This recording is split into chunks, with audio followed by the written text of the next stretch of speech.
Good day, everyone. For this video, I'll be discussing all about Chapter 1, Understanding Entrepreneurship. Under Chapter 1, we have 7 lessons, but for this video, I'll be tackling only 2 lessons. These are defining key terms and salient features of entrepreneurship. Now, let's define these important key terms: entrepreneur, entrepreneurship, and enterprise. When we say entrepreneur, it is the person or the manager who practices correctly the concept of management or process in operating the self-owned business venture, which is the outcome. By definition, entrepreneur is a person who organizes, operates, and assumes the risk of business ventures. While entrepreneurship, it is the art of observing correct practices in managing and operating a self-owned, wealth-creating business enterprise by providing goods and services that are valuable to the customers. Again, comparatively, the relationship is like that of a manager and the management. Okay, this time, what's the difference between entrepreneur and businessman? I have here an illustration. An entrepreneur and a businessman bought a banana with the same price, which is 20 pesos. If businessman, ilang buhaton would be, let's say, nangompra sila sa carbon. So, pag sa ilahang tindahan, ilara siyang nag-mark up ra sa original price sa banana. And iyahang gi-add is, kumbaga, times 2, which is iyahang selling price. This time is 40 pesos. While, if you are an entrepreneur, what will you do to the banana would be, imo siyang process para maka-formulate ka og new product, as in new product, which is the banana cake or banana cupcake. Pwede po siya banana shake, and then based sa example, the selling price is 60 pesos. Now, observe asa man ang mas naay profit. Therefore, being an entrepreneur is the best choice. And being a businessman, still a better choice compared to, kumbaga, lifetime nga mag-empleyado ra jud ka. Kay mas dali, no? Mas dali ang income, mas dali ta madato if naagid tay business. In our country, or usually in Asia, natay gitawag og ordinary small business. Now, what make it different from small business? Example for ordinary small business is sari-sari store, kanang retail or binagsa nga tinda sa merkado baron, silingan or tiangge. While small business, example is bake shop. When we say small business, it refers to a business or enterprise that correctly adopts and practices the principles of entrepreneurship. It is owned by one person with a limited workforce of not more than 20 persons. It includes the small and medium enterprises or SMEs that have been strongly promoted by both government and non-governmental organizations or NGOs in their desire to improve the lives of the Filipino people through entrepreneurship. On the other hand, ordinary small business, it pertains to a business enterprise managed and operated by an owner who is not an advocate of and does not practice the concepts and principles of entrepreneurship. So mostly, tindira ani is isa, no? Pwede ra isa, like siomai, pungko-pungko, or it could be handled by 2 to 3 persons. We are down to our second lesson, which is salient features of entrepreneurship.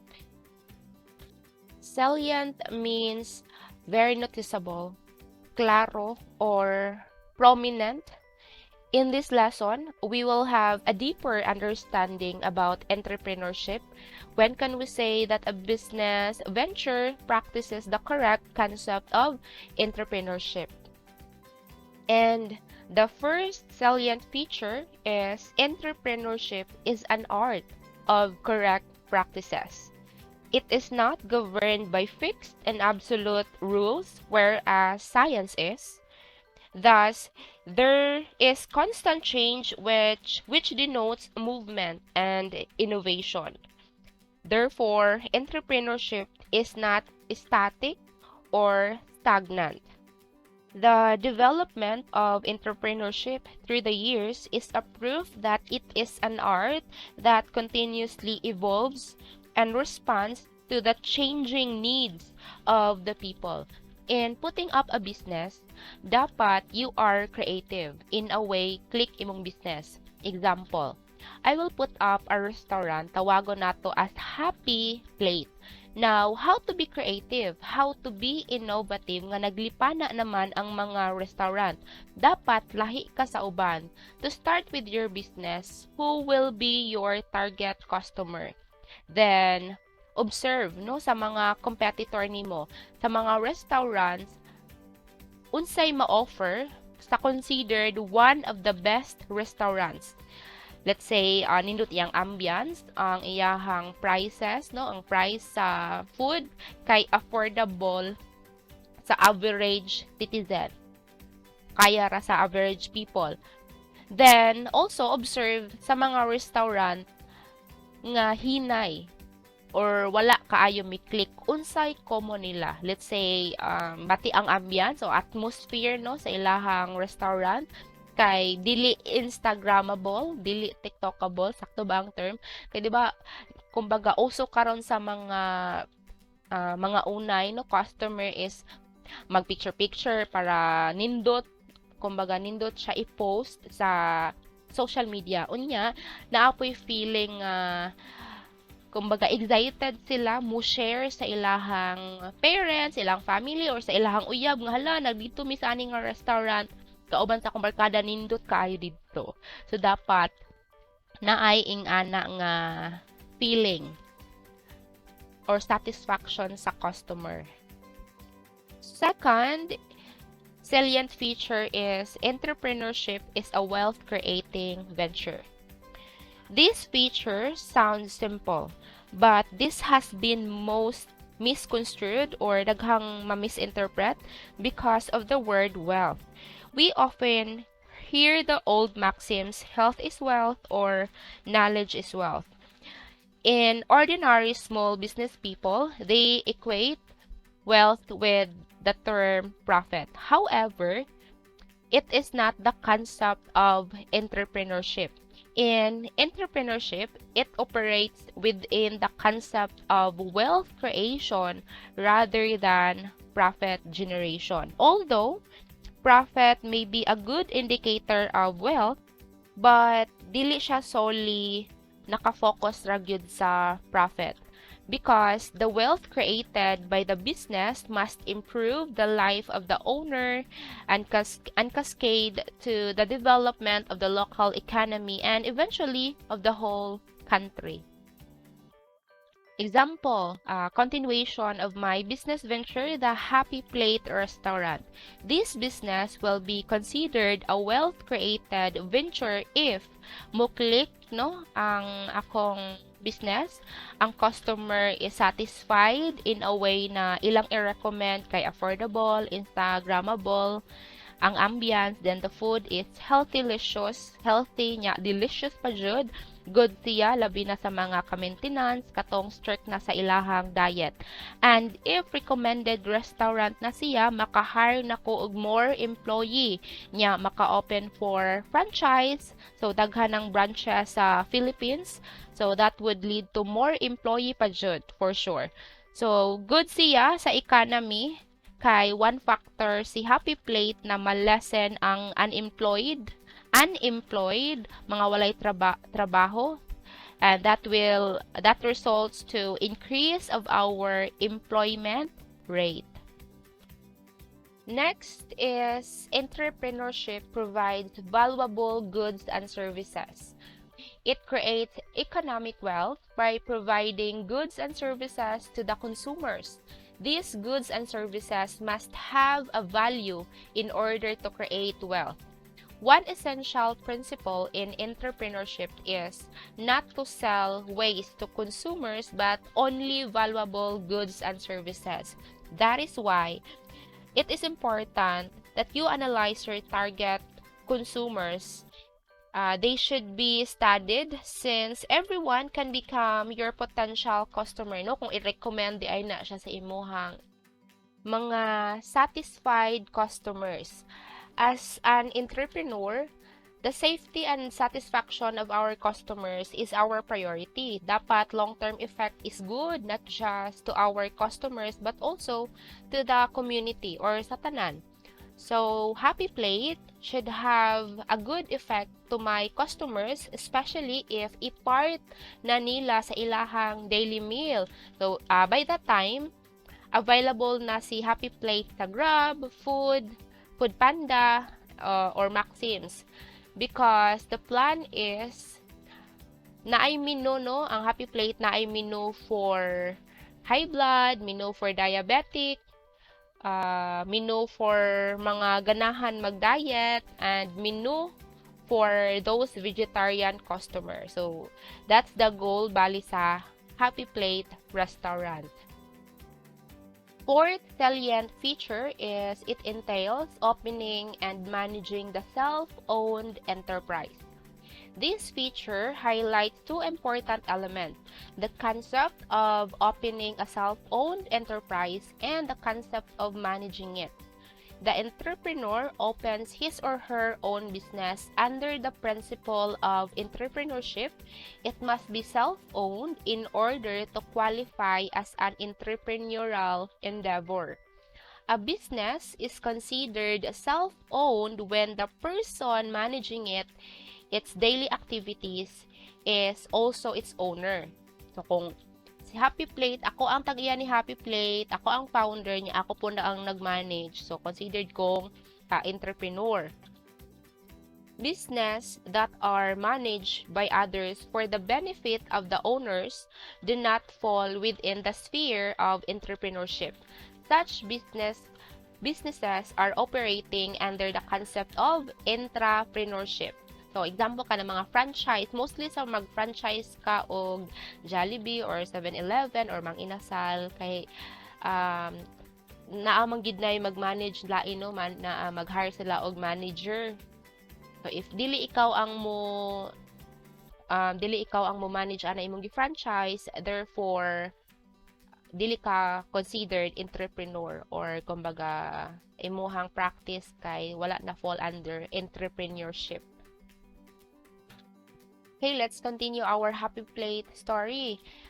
Let's say Happy Plate is open for franchise and naa siya different package. Ang isa sa package niya is ako tanan mo put up. Ako ang mo train sa manager, ako ang mo train sa employee, ingana. So therefore ang business person is ang iyaharag jud buhaton is ang pagbayad. Siya ang owner sa franchise nga Happy Plate pero dili siya ma-considered entrepreneur. Under siya, ang iyahang business venture is under intrapreneurship. Kay dili man siya mismo ang ni-manage gyud nga siya ang manager. So wala siya nag-hire og bali manager. Now if one of the package no sa akong franchising sa Happy Plate is ako ang mo train sa manager o other staff, therefore maka-open ko og bag-o nga business venture. So na-expand ang akong business venture which is the agency.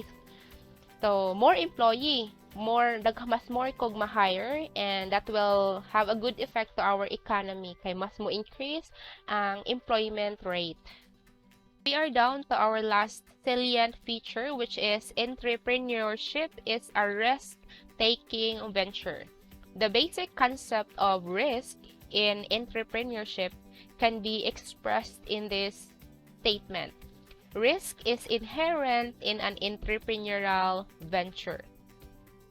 Once an entrepreneurial venture is born, because of new ideas or opportunities, business risk comes simultaneously with the venture.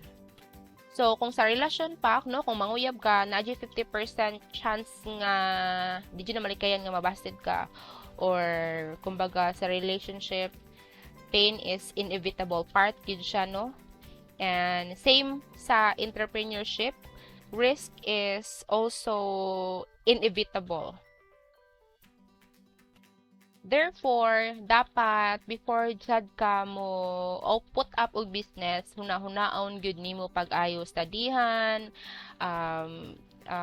mo attend kag different training, and an entrepreneur should face business risk intelligently. Di man jud na nato ma-eliminate, but at least no ma-minimize lang ang effect sa business risk.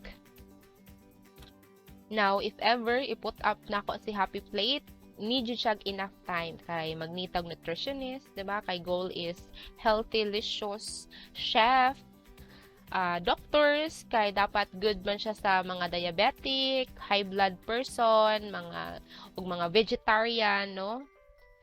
So magkuan jud kog mga organics.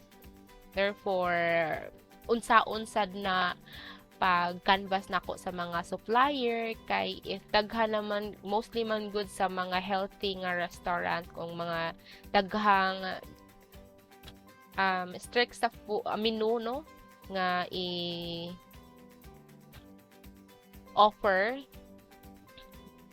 na possibility nga mo mahal, no, dili na niya affordable. So kuan jud siya, labad jud siya, and risky if mo put up ka og business. And dili sad kung first time pa nimo, na possibility gyud nga ma-bankrupt ka, no, part man gid na siya. Dili man nato kuan, kumbaga dili nato ma-seize ang success if walay hardship. And that ends our lesson A1 and A2.